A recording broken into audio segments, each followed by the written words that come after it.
नमस्कार. मी ग्रामपंचायत उपसरपंच कुमार दुर्गेश भोईर. आज आपण ही पाहत आहात आमची ही कांद्रेबुरी शाळा, जी पालघर जिल्ह्यात मागील 2 वर्षा अगोदर नंबर 1 म्हणून ओळखली जात होती. या जिल्ह्यात प्रथम ISO मानांकन मिळालेली ही कांद्रेबुरी शाळा. परंतु आज या शाळेची अशी अवस्था आहे की या शाळेत पुरेसे शिक्षक नसल्याने यावर्षी पालकांनी आपल्या विद्यार्थ्यांचे दाखले काढून 5 ते 6 किलोमीटर दूरीवर असलेल्या शाळेत दाखल केले, जेणेकरून शिक्षक नसल्याने त्या विद्यार्थ्यांच्या शिक्षणावर परिणाम होऊ नये या अनुषंगाने आज 15-16 विद्यार्थी कमी झाले. असे लगातार 3 वर्षे झाली आमच्या शाळेत शिक्षक नसल्यामुळे 15 ते 20 विद्यार्थी या शाळेतून दुसऱ्या शाळेत दाखल होत आहेत. जवळपास या 3 वर्षामध्ये 40 ते 45 विद्यार्थी सरासरीने पटसंख्येत घसरण झाल्याने आज या शाळेची अवस्था खूप अशी बिकट परिस्थिती झालेली आहे. आमच्या शाळेत आदिवासी समाजातील मुलं तसेच इतर गरजू विद्यार्थी सुद्धा शाळेत शिक्षण घेतात. परंतु आज शिक्षक नसल्यामुळे जो तो पालक आपल्या शाळेतील विद्यार्थी काढून दुसऱ्या शाळेत दाखल करत आहे.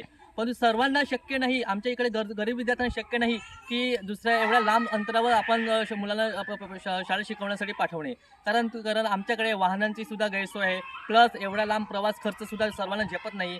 जे गरजू विद्यार्थी आहेत त्यांनी करायचं काय?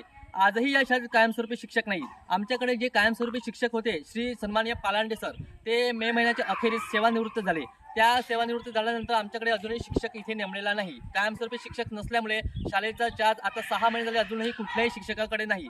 आता मागील 2 महिन्यापूर्वी आमच्याकडे 2 शिक्षक तूर्त म्हणून पाठवण्यात आलेले आहे. ते पण आता सध्या पेसा भरतीमध्ये जे नियुक्ती झालेले आहेत ते शिक्षकांना इथे पाठवण्यात आलेले आहे. त्यातील एक शिक्षिका सध्या आता रजेवर असल्यामुळे एकच शिक्षक इथे सध्या परिस्थिती कार्यरत आहे. आज एकच शिक्षक असल्याने 7 वर्ग सांभाळणं शक्य नाही.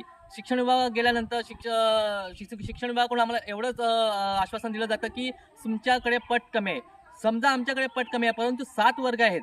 7 वर्गाला पटसंख्या कमी असली म्हणून काय शिकवायचं काम कमी होतं का? आज 7 वर्ग असले तर शिकवण्याचं काम तेवढंच असणार आहे. म्हणून मी शासनाची विनंती, आम्ही मागे सोमवारी सुद्धा या मागच्या आठवड्यात आम्ही आपल्या शिक्षण दरबारात गेलो होतो. तिथे लेखी निवेदन देऊन शासनाला आम्ही 1 आठवड्याची मुदत दिलेली आहे.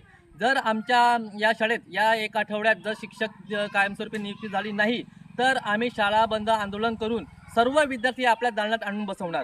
किती दिवस अजून आम्ही हा त्रास सहन करायचा? मागील 3 वर्षापासून आम्ही हा पत्रव्यवहार करत आलो, पण शासन आमच्याकडे दुर्लक्ष करत आहे. आज जर या अशा ISO मानांकित शाळेची जर अशी अवस्था असेल तर बाकी शाळेचा तर विषयच सोडून द्या तुम्ही. आज आपल्या माखणी केंद्राअंतर्गत गायन स्पर्धेचं आयोजन करण्यात आलेलं आहे आणि इथे एकच शिक्षक आहेत. सध्या एकूण 1 ते 7 चे वर्ग या शाळेत शिकवले जातात. आज एकच शिक्षक असल्याने त्या गायन स्पर्धेसाठी इकडले विद्यार्थी त्या स्पर्धेत सहभागी झाल्याने त्या विद्यार्थ्यांना घेऊन शिक्षक त्या केंद्राअंतर्गत शाळेत गेलेले आहेत आणि शिक्षक तिथे गेल्यामुळे इकडे बाकी विद्यार्थ्यांना सांभाळण्यासाठी इथे एकही शिक्षक नाही. म्हणून आज सर्वांना सुट्टी देऊन शाळा बंद करण्यात आलेली आहे. शाळा नियमात असं बंद करता येतं का? आज शिक्षक नाही तर केंद्राअंतर्गत तुम्ही तात्पुरते नियोजन करून या विद्यार्थ्यांना सांभाळण्यासाठी आपण एक शिक्षक पाठवायला हवा होता, परंतु आपण तेही केलं नाही आणि आज ही शाळा बंद आहे. जर हे असंच जर चालू राहिलं तर आम्ही शाळा तरी कशी काय चालवायची? किती वर्ष आम्ही अजून हा त्रास सहन करायचा? आज 3 वर्षापासून आम्ही हा लढा देत आलो आहे, तरी अजून शासन दुर्लक्ष करत आहे. आज आम्ही शासन दरबारात जाऊन लेखी निवेदन दिलं. तिथून गट शिक्षण साहेबांकडून असा रिस्पॉन्स आला की आपल्या या आठवड्यात आपल्याकडे शिक्षकांची नियुक्ती करण्यात येईल. बघूया, आम्ही उद्याचा दिवस वाट पाहणार आहोत. जर उद्यापर्यंत या शाळेत जर शिक्षकाची ऑर्डर निघाली नाही तर सोमवारी आम्ही सर्व विद्यार्थी, पालकवर्ग, ग्रामस्थ, ग्रामपंचायत माध्यमातून तसेच शाळा व्यवस्थापक कमिटी या सर्वांच्या सहकार्याने सर्वांना विद्यार्थ्यांना घेऊन त्या शिक्षण दरबारात बसणार आणि ते आंदोलन करणार. जोपर्यंत आमच्या शाळेत शिक्षक मिळत नाही तोपर्यंत आम्ही शांत बसणार नाही. धन्यवाद.